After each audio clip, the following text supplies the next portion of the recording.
Now we're going to talk about some of the demographic changes that are occurring not only in Europe but also in other non-Western countries that are encouraging all these patterns of migration that are also directly related to imperialism. So it kind of goes without saying, we know from our discussion of the agricultural revolution and the industrial revolution that population was increasing quite rapidly in the 19th century and of course the 18th century before it. So population pressures, it's really one of the major reasons for migration and immigration. One of the reasons why the population is increasing so rapidly, we talked in chapter 24 about all the health reforms and improvements, like sewage systems, pasteurization, things like that. And these things are causing death rates to decline really rapidly. And so the European population in particular more than doubles in the early 19th century, mid-19th century. Now, this actually doesn't even completely portray the increase of the European population because while the population is growing, many people also are leaving Europe at the same time. So because Europeans' population is growing so quickly, it's prompting the need to redistribute the population. There just simply isn't enough food and there aren't enough jobs to accommodate this many people. There's not enough land and work available.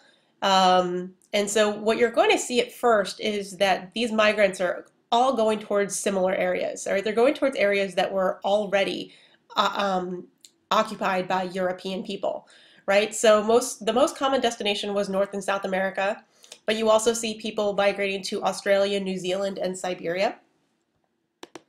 And between 1815 and 1832, you're going to see over 60 million people leave Europe.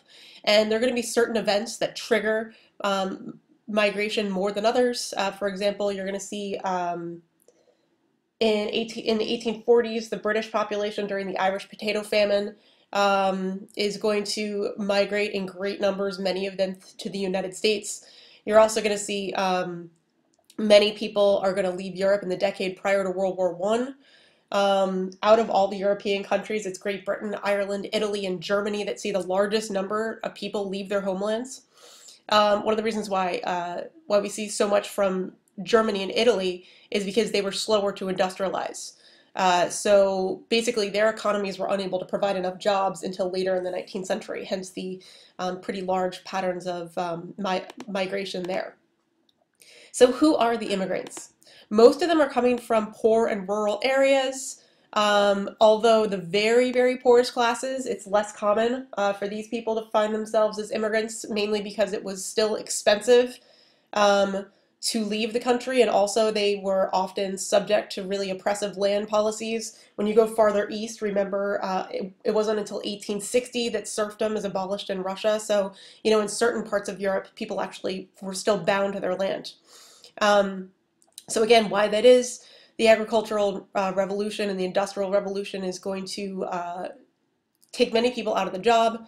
Land is actually going to be a lot cheaper in most people's destinations because the population is lower. So think about like the westward expansion that's taking place in the United States after the Civil War. One of the major reasons why people are moving to these areas is because there's plentiful land and it's cheap.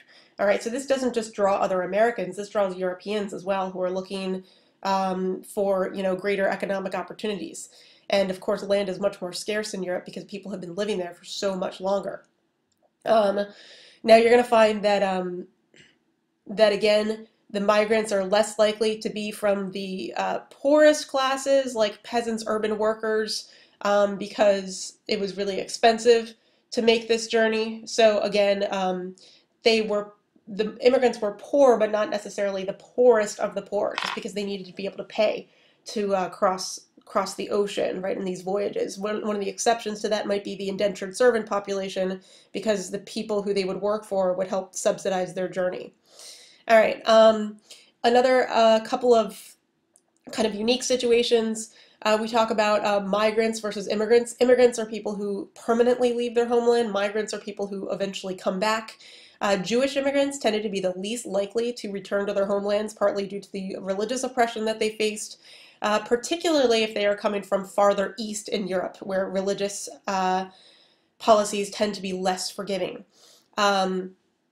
And examples where people would return to their home countries, actually, a lot of people from Italy ended up migrating back and forth from a new destination where they could work and their home. Sometimes they would do this in between harvests, right? So they'd work in one area when the climate was good, and then they return home where they could work, and so on. But this is a really kind of difficult journey. So this also means that a lot of these migrants were younger when they still had the energy to do this, and also a lot of them were unmarried as well because it was just too difficult to make this journey back and forth with a family. Some migrants were also inspired by political frustrations. So, realized that, for example, during the 1848 revolutions, it was quite common for migration to take place. Okay, and again, Europeans aren't the only people who are leaving their homelands. There's also, starting in the mid-19th century, a pretty significant wave of Asian immigrants. And so there are a number of reasons why this is. The largest motivation is, again, economic. There are pretty poor job prospects in their home countries. Uh, you experience, particularly in Asian countries, there at this point in the 19th century, still the predominant population was agricultural in nature. Things like poor harvest, things like very oppressive working conditions was something that oftentimes inspired Asian people to leave, go to another country. However, a lot of them found themselves working in indentured servitude type positions in their new countries, particularly in the United States. It was actually Asian migrants who contributed significantly to railroad construction in the mid 19th century in the United States. However, once they sort of established themselves, a lot of times they wanted to try to find a slightly better job prospect, something outside of indentured servitude, something outside of, the sort of oppressive work conditions that a railroad worker might find, or maybe someone working in the city in a laundry, for example. So when they tried to move up economically, you found that governments were reacting negatively against this and placing great restrictions upon Asian immigrants' ability to get better jobs. One of the best examples of this is the Chinese Exclusion Act in the United States, passed in 1882. And what this does is first off, it restricts Chinese immigration into the United States, and it also makes it more difficult for Chinese immigrants to establish citizenship. And actually went against the 14th Amendment, because if you were the child of a Chinese immigrant, you could still not become a U.S. citizen. And we know that the 14th Amendment says that anyone born in the United States is a citizen. So this is a pretty brief section, which is why we put it with the first one.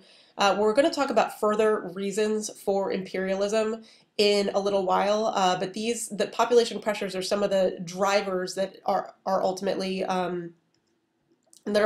shaping a lot of the moves back and forth um, from from particularly European countries to places in the Americas, as well as Australia, as well as New Zealand, as well as Siberia.